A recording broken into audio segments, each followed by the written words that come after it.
मैं अब जीना नहीं चाहती।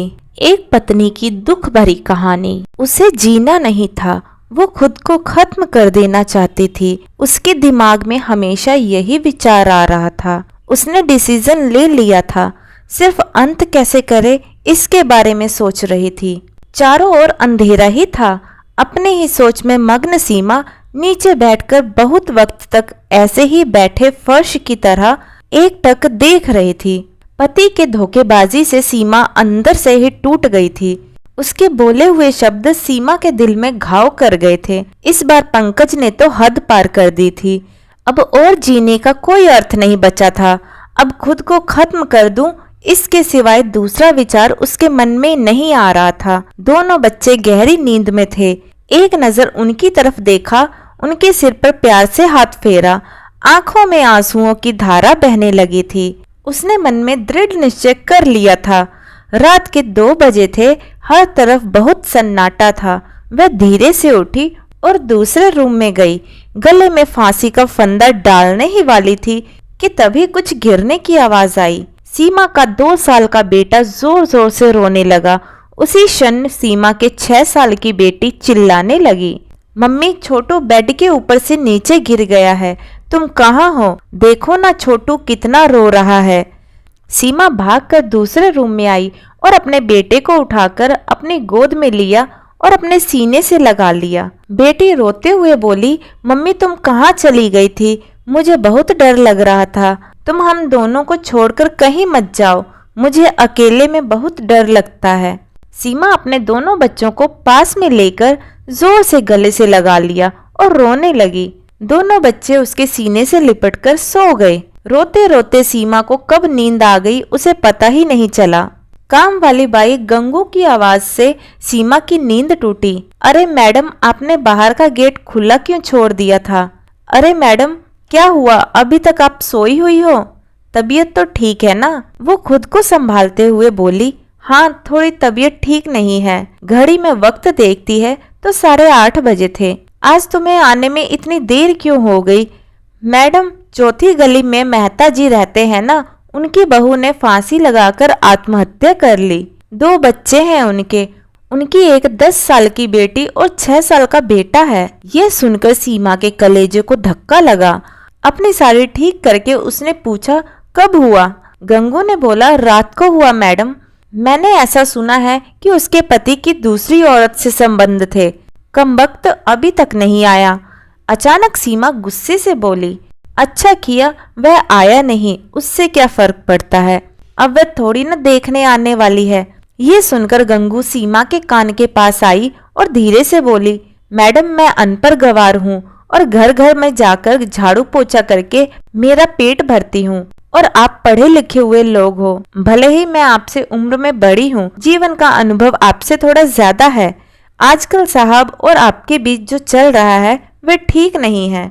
मुंह बंद था फिर भी मेरे कान खुले रहते थे। मैं एक औरत हूँ और औरत का दुख समझती हूँ, इसलिए मुझे आपको ये बात बतानी है। आत्महत्या ये कोई भी समस्या का समाधान नहीं हो सकता। जिंदगी में उतार चढ़ाव तो होते ही रहते हैं। इसका मतलब ऐसा नहीं है कि आप अपनी जान दे दो। मैडम जी, कभी कभी आदमी अपना रास्ता भटक जाता है पर अंत में घूमकर अपने ही घर वापस आता है, और जब नहीं आए तो क्या फर्क पड़ता है? आप किसके लिए मरना चाहती हो?